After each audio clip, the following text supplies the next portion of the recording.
Hi, thanks for watching. It's a new year, and I was reading one of these silly year-end lists. This one is hysterical. 37 things white people need to do to stop ruining in 2018. And rather than going through the whole list, it's just clickbait nonsense. I got a kick out of 3. It was interesting. It's K-pop.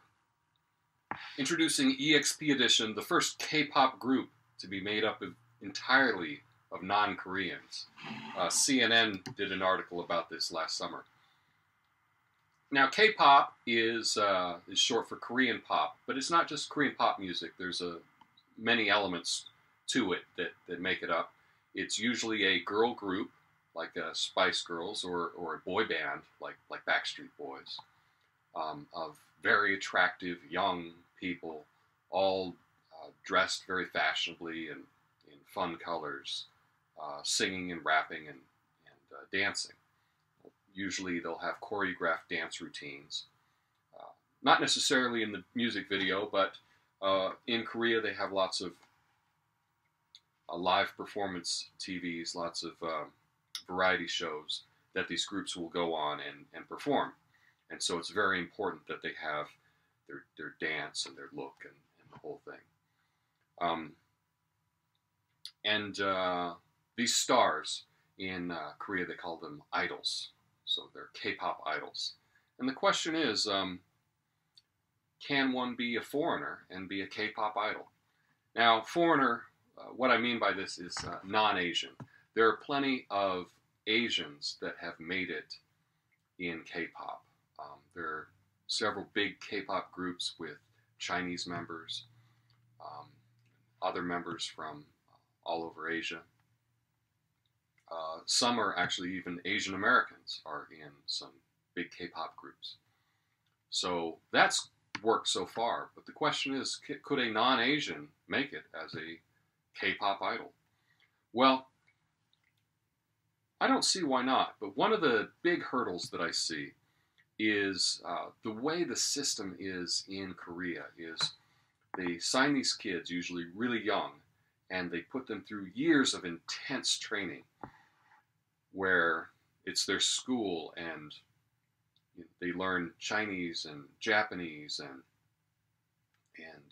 dancing and rapping and singing and acting and all kinds of things, how to present, how to do interviews, and it's really intense, a really intense boot camp, but boot camp stretched out for years.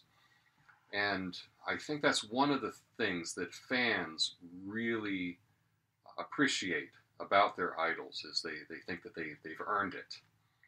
And they certainly don't want to just take in anybody that hasn't done all of this training and been through the struggle to become an idol.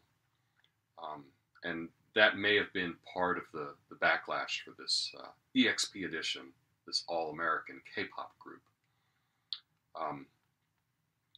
They did move to Korea, learned Korean. They've signed with a Korean label and performed on some variety shows and everything. But they really haven't had the success yet that they were hoping for.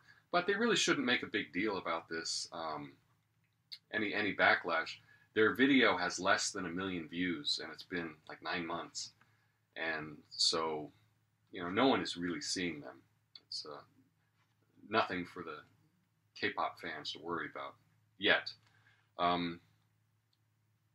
But it got me thinking, what is it?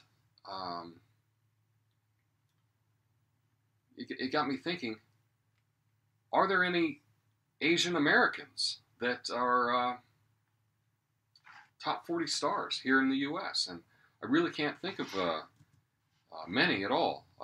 I know Bruno Mars is half Filipino, and the DJ Steve Aoki.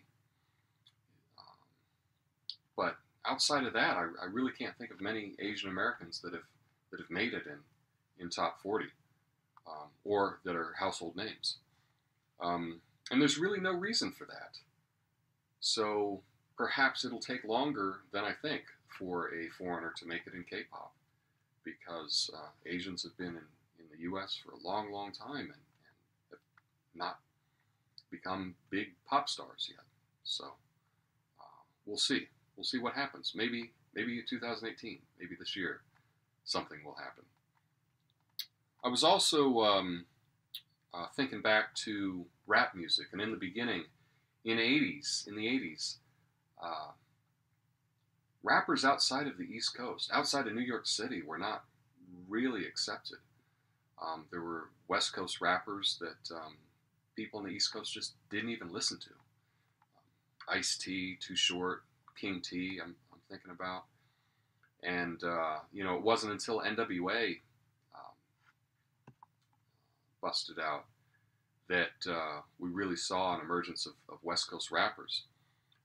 And then, Tupac and E40 and the Hieroglyphics crew and all these that came out of the West Coast. And then all of a sudden, you could be West Coast and be a rapper. But you couldn't be from the South yet. And then a few years later, the Southern rappers came on the scene. And now it's like any kid, with an iPhone and a SoundCloud account can be a rapper, and it's totally accepted. And I think that's great. It's a great thing. It only took 30 years, right? 40 years to happen. So maybe in 30 or 40 years, we'll have some non-Asian K-pop stars. I think it's exciting. Or maybe it'll be sooner than I think. I don't know. I really don't know. Why don't you tell me what you think? And I look forward to hearing what you say in the comments. Peace. Thanks for watching my video. Please click the like button and subscribe for more. I appreciate you being open to my ideas, and I'm open to reading yours in the comments below. Peace.